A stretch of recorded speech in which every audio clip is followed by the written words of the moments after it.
Good evening, everyone. Welcome to Kyle Seebeck's Town Hall for Mayfield West. I'm going to introduce myself. My name is Shauna, and I'll be moderating tonight's discussion. So thank you all for being here. We're going to do our best to get through as many questions as possible over the next hour. But before we begin, we'll go through a few guidelines. So if everyone could try and remain in video, we'll make this as much of an in-person town hall meeting as possible over a Zoom call. And I know a lot of people were able to pre-submit questions at the time of registration. A lot of you submitted multiple questions. I'll just ask that if you're called upon to just ask one question at a time, and then if we get to another one, we'll come back to you.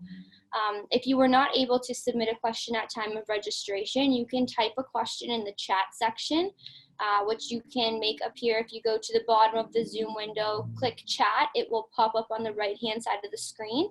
We'll try to incorporate some of those questions there as well. And I will now turn it over to Kyle for a brief introduction before we begin. Great, thanks Shauna, and welcome everyone. Thank you very much for coming out to my second virtual town hall. And this is actually my fourth town hall in total since I was elected just shy of a year ago in October of 2019.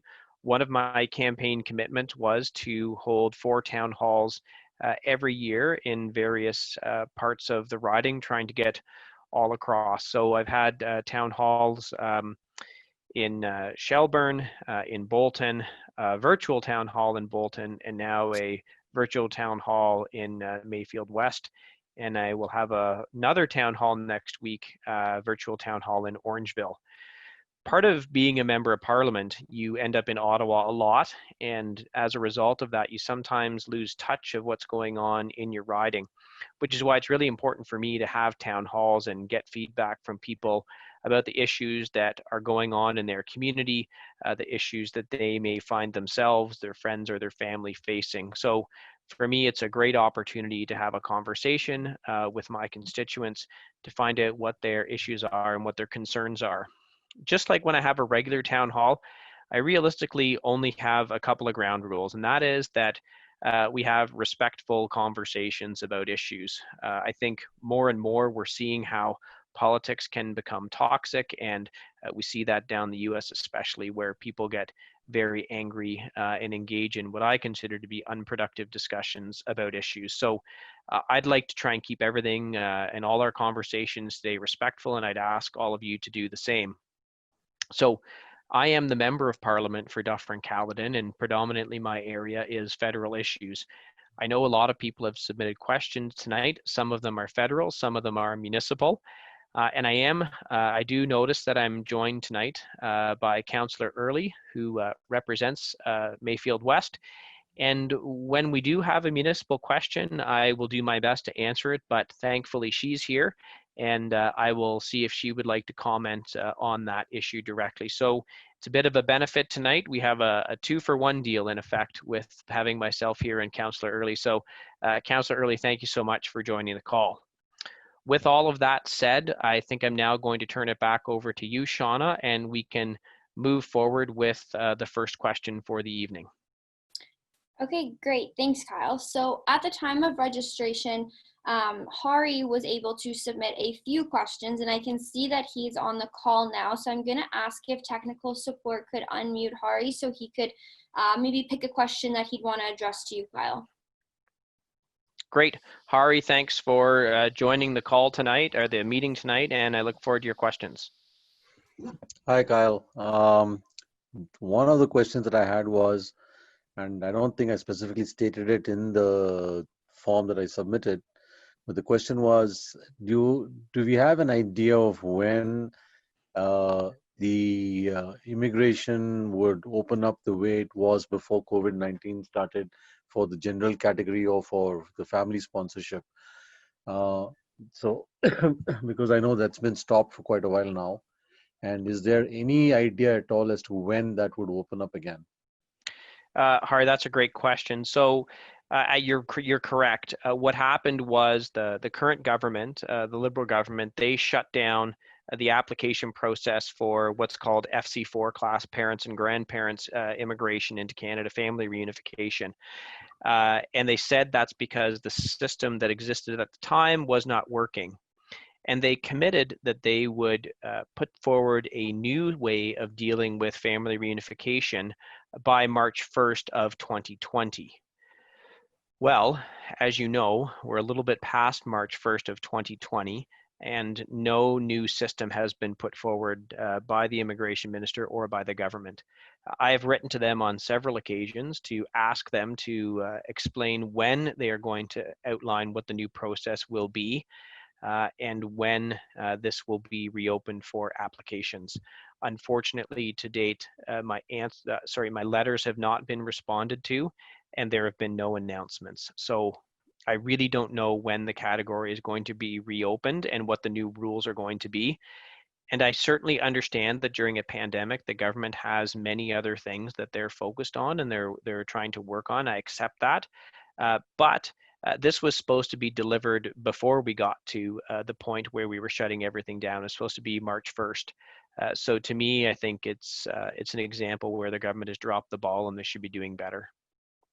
And while I'm at it, I'd also want to state that I have been in touch with your office regarding my mother-in-law's immigration and so on. And Sandra from your office has been wonderful. She's responded in a timely fashion to every query that I've had. She's followed up with the authorities that be. And so I would like to state that this has been a great experience with your office. Okay. Well, thanks for sharing that. We always love to hear good news, and in politics, we often don't hear the good news stories. So, Hari, thanks so much for sharing that with us. And, you know, that's something we try and work really hard on here in this office to make sure that we give people good service, especially on issues that are important to themselves.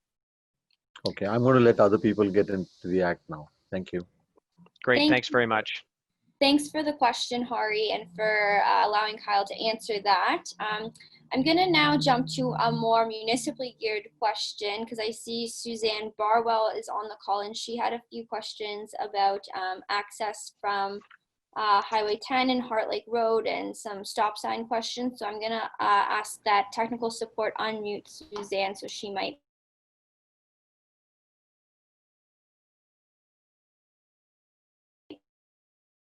be able to address those questions. I had a couple of questions on one on a stop sign on the corner of Dougal and Tundra. That's there's quite a turn in the road there, and there's a lot of fast cars. And also, if there's going to be a stop light at the corner of Kennedy and Dougal. Okay, Suzanne, thanks for the question. I think it's great to hear that there are issues like this that are going on. I don't have information on any of those things, but as I said earlier in the start of this meeting, we're really lucky to have Councillor Early here tonight. And Councillor Early, I don't know if this is something that you have any information on or not, but I'd like to turn it over to you, and maybe you have an answer for Suzanne. Hey, thank you. Hi, Suzanne. Thanks for the question. Definitely there will be a light at Dougal and Kennedy. I'm going to start with that. There's also going to be a light at Larson Peak and Kennedy. It's all approved. It should be done by September or October. And obviously the one on Dougal and Kennedy is quite critical given the opening of the community center that probably will take place sometime in September. As for Dougal and Tundra, interestingly enough, I had another resident call me today, and I've already taken that up with our transportation manager. She was wondering whether or not we could do some lane narrowing or some of the bollards that we have in some of the other streets in order to slow down the traffic. So we definitely will get on top of that, and we'll make sure that we post that for everybody in the near future. So thank you for the question. Hope that answers it. I'm not sure. Yes. Yeah. Thank you very much. That's great. Thank you. Councillor Early, I'm just going to jump in with my ignorance. What exactly is a bollard that you just described? It's like a little, it's like, you know, it looks like it's metal, but it actually is safe for the car. And it goes right down the middle lane. So when you approach it, you almost feel that you've got to slow down so that the traffic goes right down. So we have the bollards now on about 6 roads, just slowing the traffic down, specifically near the schoolyards, etc. Southfield is a beautiful growing community, but with the pandemic, we've seen some issues with traffic and speeding, and we're trying to just slow everything down with stop signs and with traffic lights and with some of the traffic calming measures that our transportation manager is putting in place. Okay. Great, Thanks. Thanks for the question, Suzanne. I have noticed while everyone was talking that we have another constituent on who asked a question at the time of registration. So Sanjay Sharma, you submitted a few questions with regards to immigration that maybe Kyle can address for you. If technical support can unmute Sanjay, please. Hi, Kyle. My name is Sanjay, and I have a question which is a little different than what my friend Hari asked. In last 2 years or 3 years or so, especially with the change in political scenario in our south of neighborhood, a lot of people have been, allowed to come to Canada without thinking anything about the impact. So a huge number of, and I am from IT professional background, and I'm an IT professional, and this is what I am experiencing, that there are far more people than the job growth. If it is combined with a growth in the number, it's welcome. But if it is not, then it is going to put an impact on the Canadians, because for each of their job, there are more people to claim for it. And I can give you an example, like with my kind of experience and my kind of thing, if, for example, if I was getting 100,000 offer like 2 years ago, now people say, if you get 75,000, you should be happy and you should be lucky, because there are so many people with same or maybe higher experience who are coming in, tons and thousands and whatever you want to call it. So won't take too much of time. I hope you understand. So I think what you're saying is that you work in the IT field, and you can feel free to correct me anytime. You work in the IT field. You're noticing that there are a lot of people, workers, who are coming to Canada in that technology field through various channels of immigration, and that is making it much more difficult for Canadians who are in that field to A, get a job, and B, it's putting downward pressure on salaries because so many people are coming in, and maybe they're prepared to work for less money. Or is that a good summary of the question? Absolutely agreed. And just to say that a lot of people are coming on work visas, which are like temporary visas. Yes. So through the temporary foreign worker program. Yeah. Yeah. So there's been some challenges with a number of large corporations in the past who were doing a couple of things. Yes, they were laying off Canadian workers in the IT field, and they were outsourcing jobs to other countries. India was one in particular. The companies got a lot of bad press about that, and so they stopped a lot of their outsourcing.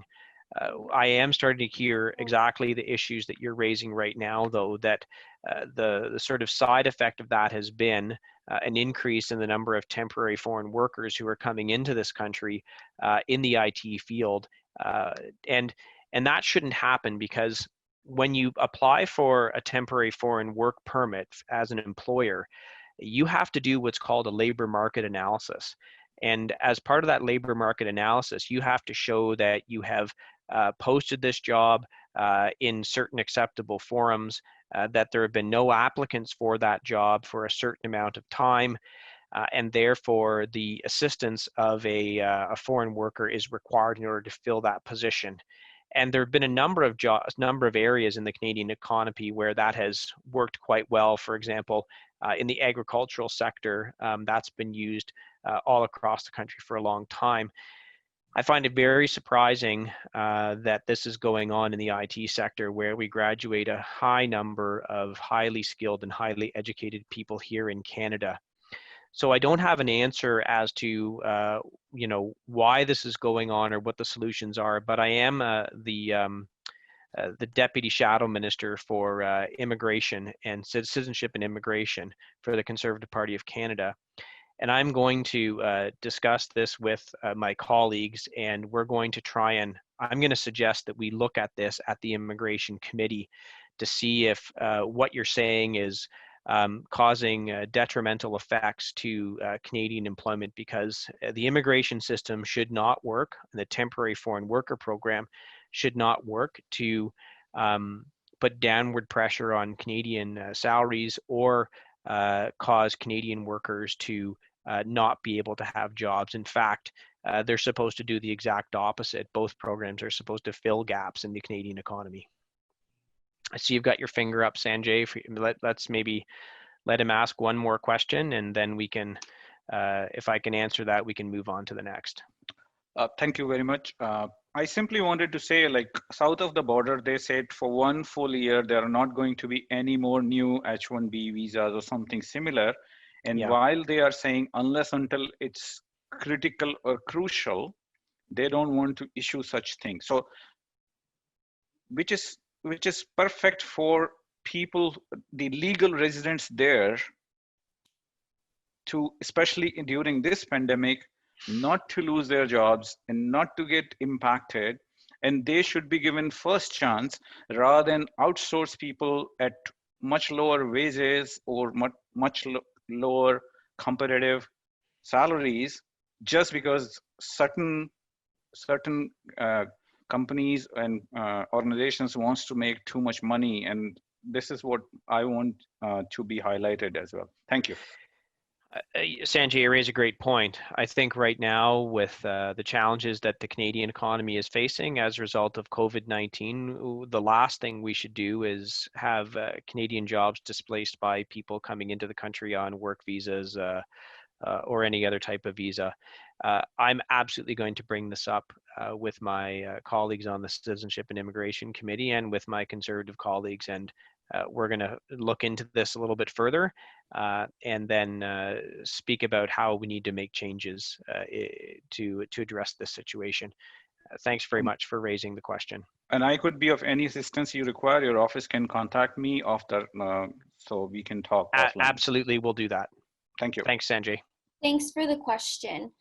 So I noticed as well, we have someone else on who submitted a question at the time of registration. Jay Deep had a few questions with regards to a Southfield complex, community involvement, buildings, those sorts of things. I'm not sure if, Kyle, you have some information on that, or maybe Councillor Early could give us some info.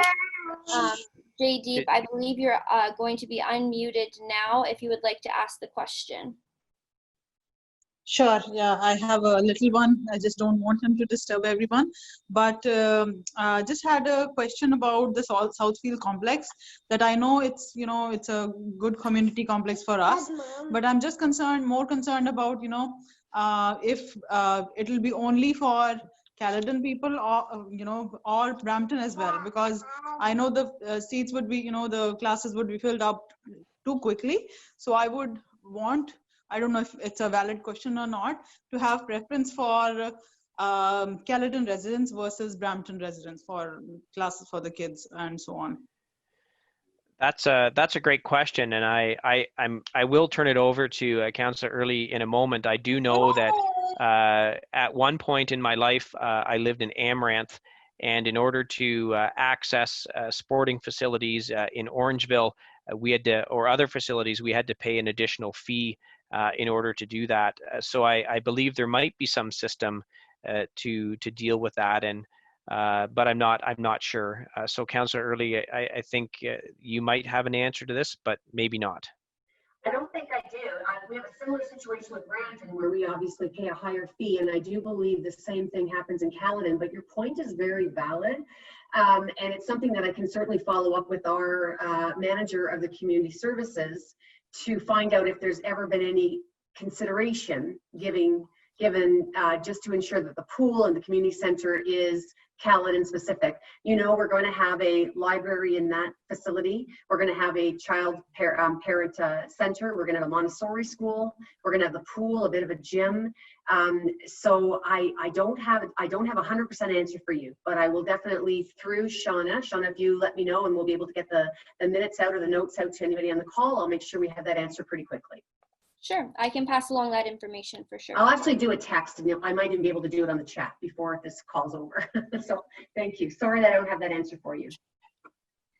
Thanks for addressing that question. So I'm going to move back to a more federally geared question that we received at the time of registration. I'm just going to read this one out. COVID-19 has impacted every Canadian, and the effects will be felt for much of this decade, but our leader is giving away our hard-earned tax money to his friends and family in the We charity with no remorse. How can we hold him accountable since he's decided to prorogue Parliament? Could you please shed some light, Kyle? You know, the word prorogue is a fancy word for shutting down Parliament, and it can be used for very legitimate reasons. It can be used for partway through a parliamentary session when a government wants to deliver a speech from the throne because they want to set out their agenda for the, balanced the remaining 2 years of their term in office. So there's very legitimate reasons to use proroguing. In this circumstance, I just don't think the reasons are legitimate. There were 3 committees investigating the Prime Minister, the Finance Minister, and others with respect to the We charity matter, which, as further evidence has come out, this was a really shady deal and one that the government should not have been engaging in. And the whole scheme effectively was going to pay a charitable organization that had very close ties to the Prime Minister and the Prime Minister's family a whole bunch of money to create a program where volunteer students would get paid. The charity was going to make a lot of money doing it. The students were going to get paid less than minimum wage. And this was not tendered out to other organizations like Big Brothers and Big Sisters. I could name a whole host of them. It was a sole source contract that was given directly to them. I'm pretty unhappy about it. I think that shutting down Parliament and shutting down committees when they're investigating a government really, to me, makes things look like a cover-up. So very disappointed in the Prime Minister, very disappointed in the government right now for choosing to go down that road and not being accountable. One of the things they said when they were elected were they were going to be transparent by default and they were always going to be accountable. The Prime Minister also said he would never prorogue Parliament for his own political gain or to escape a politically difficult situation. And that's exactly what he's done. So very disappointed. And I look forward to the return of Parliament in September so that we can try and get some answers to these questions and to various other questions with respect to funding and what the plans and priorities are going forward for Canada as we emerge from COVID-19. Thanks so much for that, Kyle. I have another question here, more municipally geared, but I think it's something that you would like to speak about as well, Kyle. It's dealing with community safety. It came from Robert Robinson, who I see is on the call, so I'm going to ask if technical support could unmute him so he could go ahead and ask his questions. Hi, can you hear me? We can. Thanks, Robert. Sorry, thank you. I'm actually out in the mall right now, so I don't know if you guys can hear me clearly, but there's a lot of things happening. But my question was really around community safety. And, we really appreciate all the development, the parks, the paths, the trails in our community that have been created for families to have fun. But as you can see, it's getting dark a lot earlier now. And there's not a lot of lights in some of the paths. And so I was wondering, what is the plan for creating lights and putting up lighting in the areas so that we can ultimately have, some safety. People walking at night, a lot of families are still walking at night, but a lot of the paths are really, really dark, and we don't want any type of situations to happen in our community. And so just wondering what the plan is for that. Thanks, Robert, Oh, yeah, Shauna, Robert, thanks for the question. Thanks for taking time out when you're out at the mall in order to join the town hall. We certainly appreciate you taking that time. Again, I think this is a municipal question that I don't really know the answer to, so I'm going to see if Councillor Early can perhaps take a stab at it. Great, thank you. Hi, Robert, and thanks very much for the question. Can I assume that you're referring to the pathways that are kind of close to the old Kennedy Road and the trailways that hook up near the 410. Is that what you're referring to? Like, what pathways exactly are you referring to that are not lit? I think Robert's muted again. Okay, that's fine. Okay, yeah. Now I got, Yeah. I'm unmuted again. That's okay. Yeah, you're exactly right. Those paths, as well as the paths off Dougal, near, I believe it is just before Newhouse. Yep, Forgot I got exactly. you. Yep, Okay, I yeah, got you. go ahead. I got you exactly, Robert. I've had our transportation manager there, and actually we've already got a motion forward to ensure that we get that implemented in the 2021 budget. So we're on top of that because definitely we've had another resident that has called in, and we literally went with him just to show him, and we do need those pathways lit up. So I know it's a slow process, but there's always a process that's encouraged to even get lighting up and running. But I will push it even farther and harder after this call this evening. Thanks for bringing that up. Okay, thanks, Robert. We had a question from two constituents on the same topic, Kyle. Rural internet and how we can do better in Dufferin Caledon, if you would like to speak to that. Yeah, you know, rural internet is an exceptionally challenging issue all across not only Caledon but my entire riding of Dufferin Caledon. If everyone will indulge me for just a few minutes, I'm going to get into some of the difficulties. So often there's different ways to access broadband. You can access it through fiber. You can access it through cellular, in fact, which is what happens in a lot of the rural areas. So I'm going to quickly first talk about cellular.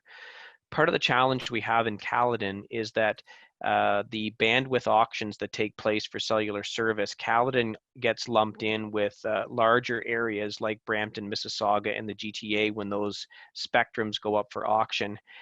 And what happens is that the large telecom companies, Bell, Telus, Rogers, they buy up all that spectrum auction, and then they develop the more urban areas of that area because it's far more profitable.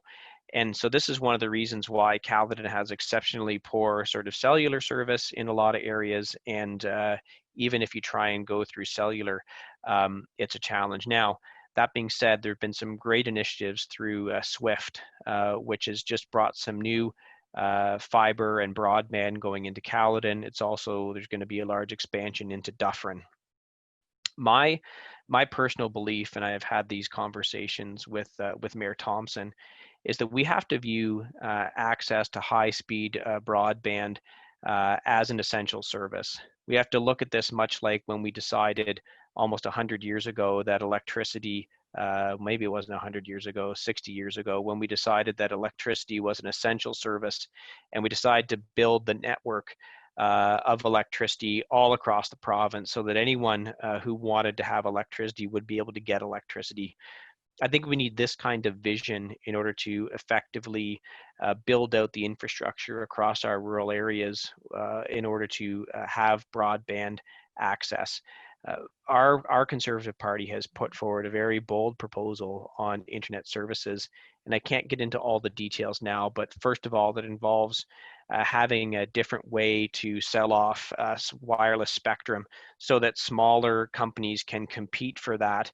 And therefore, a lot of the smaller companies in Caledon and Dufferin just can't outbid the big ones, and therefore they don't get the spectrum. So that's one of the ways we look at it. We also have to look at, with respect to fiber, we have to find cheaper and more innovative ways to get the cable out across all the areas. And some smaller provinces like New Brunswick, they've decided to string their cable along hydro poles instead of having to dig it into the ground. It works, it's cheap. But right now we've got some resistance from, I always forget if it's Hydro One or Ontario Power Generation that has the lines, but we have to have a all three level government approach to trying to fix this problem. And right now we have these little, I call them one-off deals where the federal government puts some programs out. They're designed in such a way that generally the big telecom companies are able to get those contracts to expand fiber networks, and then they build it just to the millimeter of the funding and not beyond.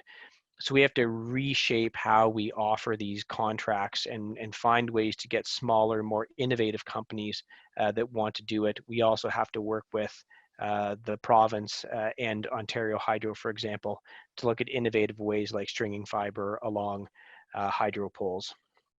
If anyone's actually interested in our proposal, please send me an email after the town hall, kyle.seaback@parle.gc.ca, and I'm happy to send you our entire proposal. It's about 12 pages. I think it's very innovative, and we talk about bringing broadband to all of rural Canada by 2025. Thanks for that, Kyle. Hari asked another interesting question at the time of registration, and I'm just going to read it out here because I think it's something that Kyle, you would like to speak about. He was wondering about supports for small businesses during the pandemic. Where do you think the current government succeeded, and where should we or could we have done better? I know you visited with a lot of businesses over the past month in the riding, and we've learned a lot about how the government could have done better. So if you could share some of that with everyone. Sure. I think to give the government credit, I think CERB was great, the emergency response benefit. It was easily accessible. Every Canadian that was entitled to it was able to access it and get the funds very quickly. It allowed all Canadians to not worry about whether or not they were going to be able to, if they lost their job, if they were going to be able to put food on the table and pay their mortgage or their rent, et cetera, et cetera. So I think that program worked exceptionally well.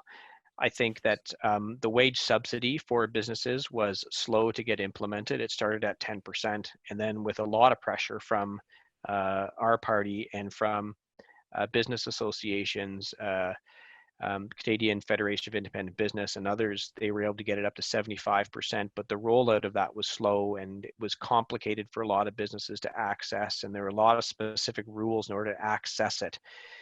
I think that was very challenging. And I think the worst one, the government rollout was with respect to the rent subsidy for commercial businesses. Only the landlords could apply. There were lots of rules. They had to have a mortgage. There were all kinds of things.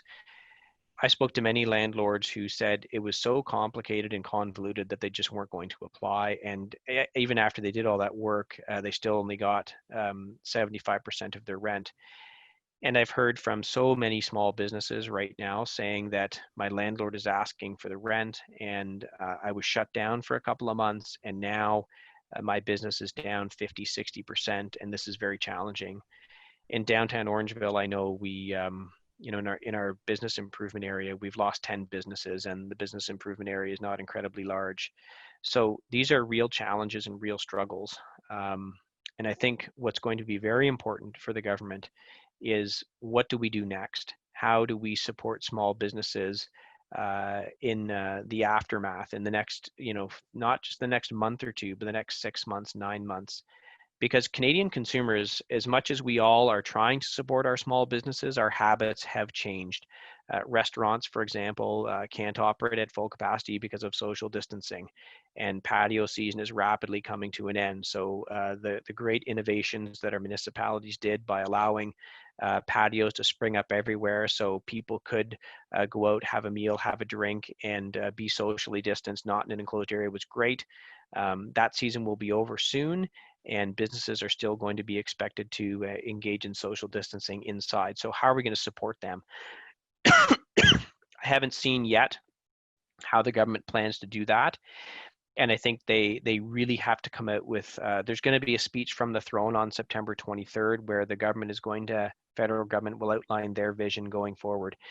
And we need to see a very clear, well thought out plan to support small businesses over the next 6 to 12 months so that they can have some certainty and that they can survive the difficulties of COVID-19. Thanks for shedding some light on that, Kyle. I know it's been an important issue and one that we talk about quite often here in the office, so I'm glad that you were able to share that with everyone here that's on the call. We do have a few more municipal questions, that one being specifically wondering about transit expansion. I don't know if you have any information on that, Kyle. Thanks very much for the question. No, I do not have information on transit expansion. That is a municipal issue. I certainly know that there's been a lot of work, particularly in South Fields, with some busing from Brampton. That took place last year, and I think that was a great addition. Councillor Early, I don't know if you have any information on that you can share. Yeah, hi, Kyle, and thanks for the question. First off, our transit in Mayfield is still not going, although we know that it will be imminently back on track. It was delayed or stalled for the COVID pandemic. Obviously, the plan is always to try to have a hub more on the Huron-Ontario and Mayfield side, and it's always been part of our plan to ensure that we get some sort of a connector from Mayfield and into town. So our first step was obviously on Kennedy Road to ensure that we could get people to Mayfield, and now we want to keep working on trying to get that connector between Brampton and Caledon. You know, ultimately it's almost the same as, I want to say almost the same as internet, but you need to have all municipalities working together to ensure that transit flows naturally and that the cost of transit is kept under control. So, but we certainly have it on our radar. It's something we discuss all the time. Thank you. Thanks, Councillor Early. Shauna, I'm gonna jump in because I see a question in the chat from Sanjay talking about we, and his question is there any question on what grounds the public service decided that we is capable to carry out the work? Sanjay, that's a great question, and as more and more documents were starting to be revealed and delivered as a result of demands by opposition parties at committee, what came out very clearly was, in fact, we was not capable of carrying out this program, nor were they the only company that was capable of doing it. One of the big shocking things that came out is that we was not capable of delivering the program in French. Now, if you can imagine, if you want to bid for contracts with the federal government in a bilingual country with bilingualism as mandated, to sole source this contract to a company that was not capable of carrying out the program in French is very illustrative that they were not capable of carrying out this work. So this to me is a very, very clear example that this was about a government choosing to reward people that had a close relationship with not only the Prime Minister, but with the Finance Minister. And look, this is just not the way we do politics in Canada. This is the kind of stuff you expect to see in other countries that do not have the proud democratic history that we have in this country. So I will again say I'm just so disappointed that the government decided to mess around like this with a very important program that now, as of now, has not been replaced because Parliament's been shut down and our students are not actually going to be able to get the benefit of this program, all because the government decided to engage in practices that just quite frankly don't pass the ethical standard. Thanks, Kyle. We did have one other question that was submitted on federal issues at the time of registration, and that's to do with the Canada-US border. Your thoughts, should it remain closed, any approximate timeline, what we should be looking at on our side here? Yeah, I think the border is now going to be closed. I forget what the latest renewal was, but I think we're looking at least another 30 days. I think that we have to keep the border closed to non-essential travel. The number of COVID cases in the United States are shocking, and the number of deaths from COVID-19 in the United States is astounding. We just can't risk opening up our border to casual travel and risk the spread of people coming up into this country. We've seen so many examples already of people who have come here from the US and have not followed the mandatory 14-day quarantine rules and have been fined. We're doing so well in Canada right now with respect to the number of cases of COVID-19. We've really flattened the curve and we have very few active cases now going on in the province of Ontario. I don't know the exact number in Caledon, and I apologize for that. I know that right now there are no active cases in Dufferin. I don't think there's any active cases in Caledon either, but I can't say for a fact if there are. It's very, very negligible. As difficult as it is to think that we have to close the border with the United States. I think for the safety of Canadians and to ensure that we really eliminate COVID-19, it's unfortunately the only step that we can take right now to keep Canadians safe. Thanks for that, Kyle.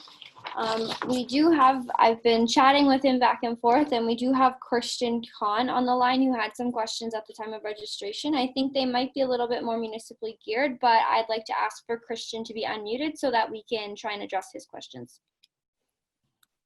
Hey there, Christian here. So yeah, for sure, the question that I had asked was definitely more municipal.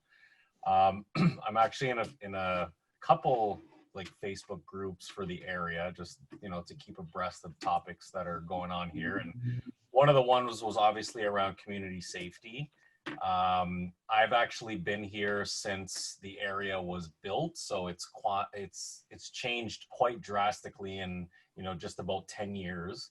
And one of the things that I guess was always a debate, or at least has been said was a debate, was the area of like speed enforcement and whatnot. And obviously the area there's been those bollards, exactly like what was mentioned earlier.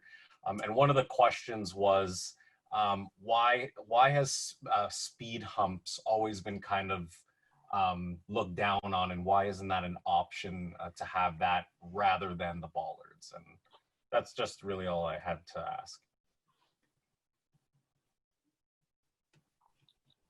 Okay, I think Kyle, do you want to just pass that over to Councillor Early? Yeah, I think I am. It's something, again, I unfortunately don't have a lot of knowledge about. Totally understood. Yeah. Great question, Christian. And as you can see, we've been doing a lot of work with traffic calming, and we've been spending a lot of time with our transportation manager in many parts of Caledon, because not only just Southfields, it's become unsafe in many areas with people speeding and people coming in from other parts of Ontario or Brampton, Mississauga, especially with our rural roads. So the question of speed bumps has come up several times, and there's two prongs to this. Whenever the region and the municipal transportation guys look at areas, they take everything into consideration. So they basically always do some sort of a speed assessment. With a speed bump, let's say we can start with the concrete one. The concrete one actually starts to corrode away sometimes in the winter, and often sometimes can become even more dangerous, and the repair factor is quite significant. However, they do have, for lack of a better word, plastic type or, blowing up type speed bumps that they remove in the winter. And that's also an option. We talked about that in Terracotta because we've been having a lot of issues in Terracotta as well. So again, the transportation manager looks at that. We've had conversations with some of the residents in Southfields with him on a couple of Zoom calls. We've talked about speed bumps. We're trying all the measures with the four-way stops. His perspective is very clear, is that he really wants to see as many four-way stops so people have to slow down. It's a nuisance though, right? A lot of residents consider it a nuisance, and we'll get that as well because they're feeling that they've got to slow down, stop, speed up.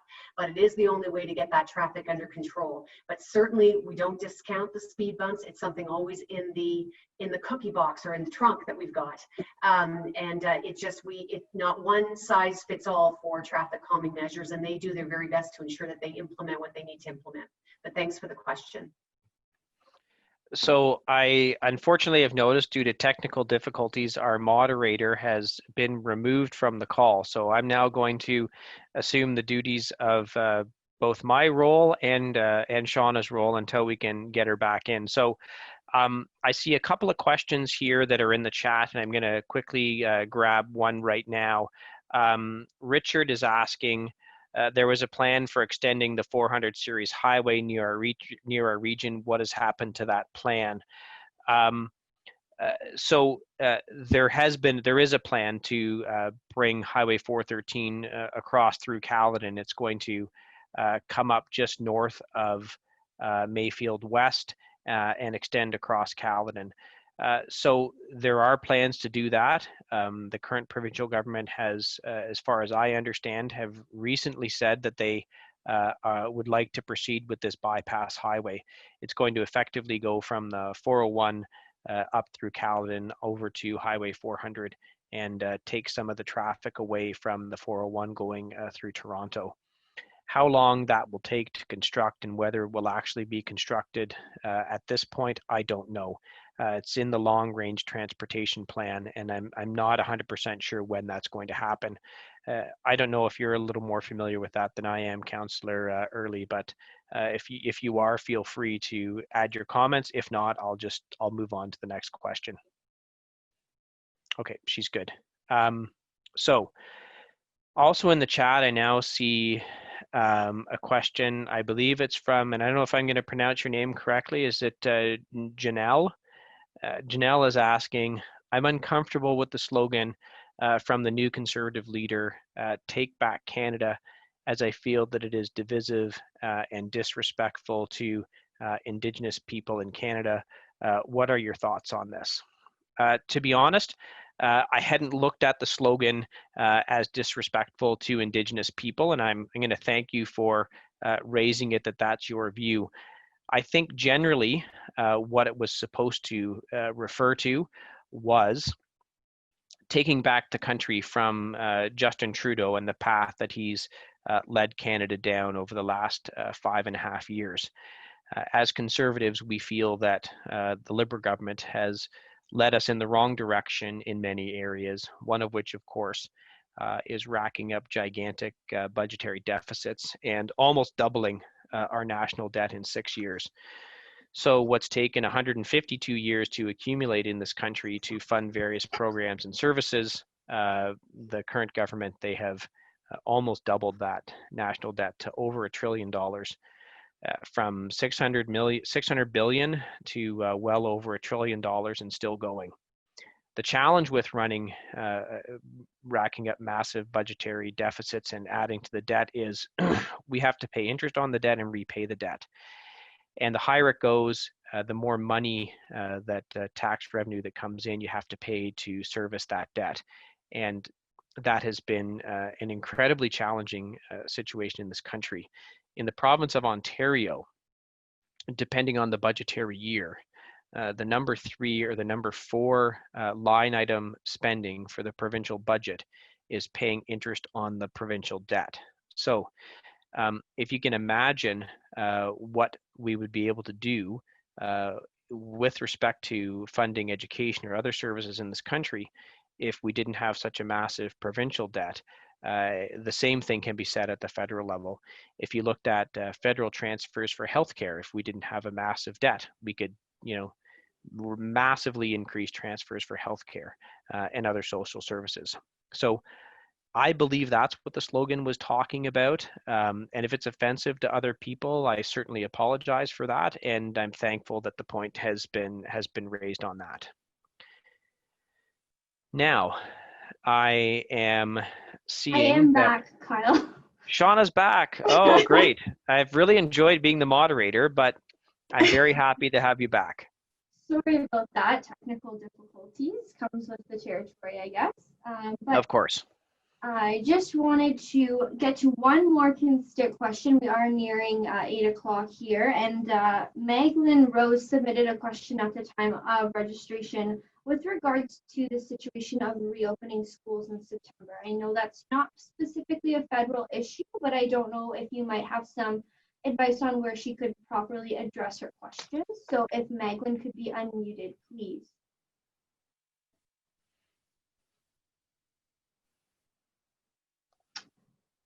Okay, I believe she's unmuted. Yeah, go ahead. Okay. I just want to know, the real situation of reopening school and what is going to, happen. I'm really concerned. So I don't know if that includes in your question, the questioning and stuff like that, but could you just give me a little update of what is going to happen in a couple of days? Yeah, absolutely, Magdalene. Thanks for the question. I have 2 children. They are 14 and 17. My son is going into his final year of high school, and my daughter is going into her first.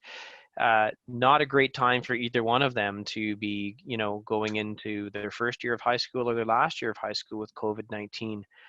it's not an area of federal jurisdiction. Education is run by the provinces, so I don't have any real specific things that I can say about it. If you have specific questions, you should get in touch with your member of provincial parliament for a riding, and that's Sylvia Jones. Okay. I don't have her contact information in front of me right this second, but maybe Shauna or you could get that and put that in the chat. Otherwise, we're happy to send that information to you after, because I believe we have your email address because you're registered for this. So Yes, we I was just will on get that off to you. I will just say this, you know, as a father who has children going back to school, I'm obviously very concerned with the health and safety of my children. I Yes, think that this is really challenging, and very. governments all across Canada and all across the world are really trying hard to find the best solutions. I think that when we shut down schools in March, we tried to do some online learning. I don't know if you went through it with your children. I went through it with Yes, yes, mine. my It was grandkids. it was not fun. Not Let at me all. tell you, not fun for me. Not at It was all. not fun for them. Not at Uh, all. yeah, so I think really what is happening is everyone is trying to figure out some way to get our kids back in school in Oh, some yes. way while keeping people safe. And I know it's challenging. I get emails every day from constituents Yes. about it. They think it's It's crazy that they're gonna, boring. It's yeah, boring. That's all I yeah, can hear. yeah. Oh, my kids, and this I'm summer they're bored. bored I'm too. bored. That's right.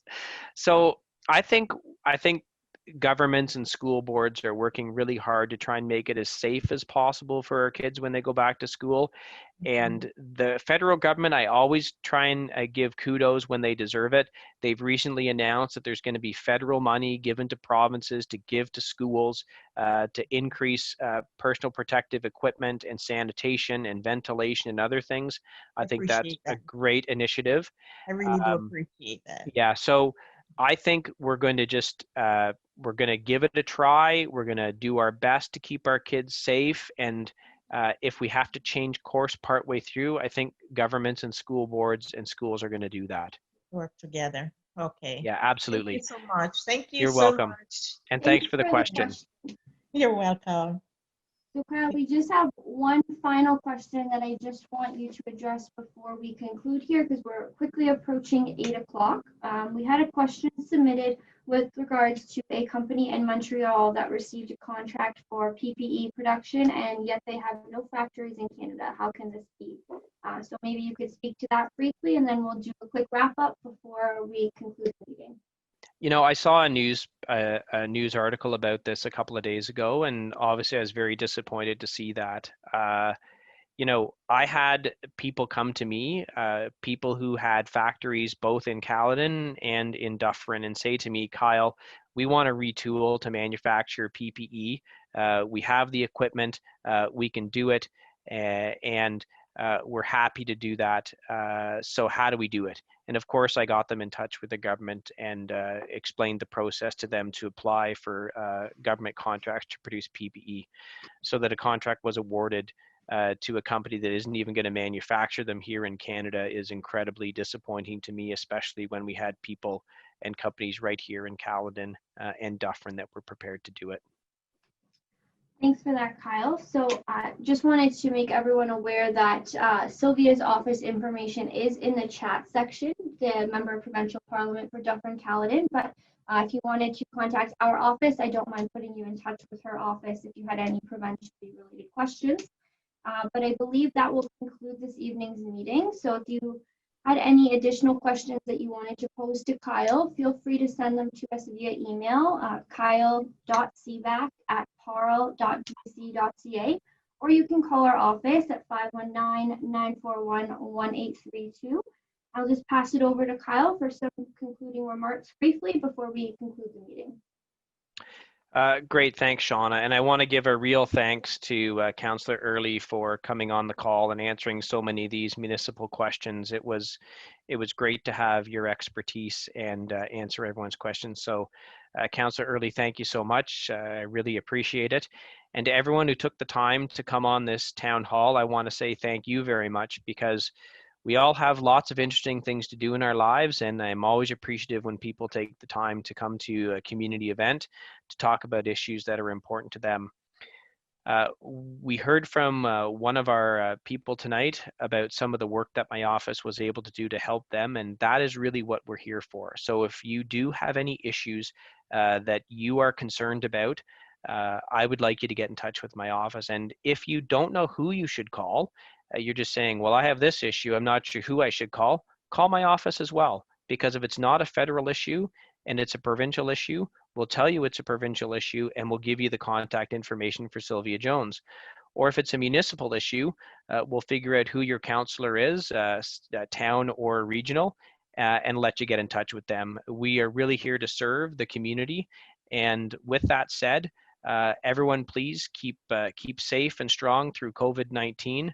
I've said this many times, I'm so proud of everyone in Dufferin-Caledon for how resilient we've been, how we've been helping each other through this for a while. I sent out a lot of kudos to people on social media for the great work they were doing in their communities. And it was amazing and humbling to me to see how many people went above and beyond. And Councillor Early, would you like to make some final remarks? Great. So let's unmute Councillor Early. Thank you so much. Well, first of all, Kyle, thank you very much for holding this. This was great. I really appreciate everybody taking the time to come on. I did put my email address into the chat room. You feel free to contact myself or Councillor Downey. There was a lot of questions, and just going to be very brief and quick, but there was a lot of questions about the access route from Dougal to Highway 10. I did write in the chat room, but we continue to advocate with the MTO. This is a provincial highway, Highway 10. We, along with the developers, are working very solidly to make sure with the minister, with Minister Mulroney, to ensure that we can try to get that access route open. It's a huge priority for us because we know it's required, specifically given the density of the community. And then on a lighter note, because this is Kyle's show, not mine, but on a lighter note, we are cutting the ribbon at the Southfields Community Center. I believe it's September 9th or September 14th, but we are going to be cutting the ribbon, and then it'll be open shortly after that. So our library is ready to go. I think the pool is close behind, and it's a pretty exciting time in Southfield to have this new community center that is state of the art for Caledon. So once again, thanks everybody, and please never hesitate to give me a ring or an email. Thank you. Great. Thanks, everyone. Good night. Thank you.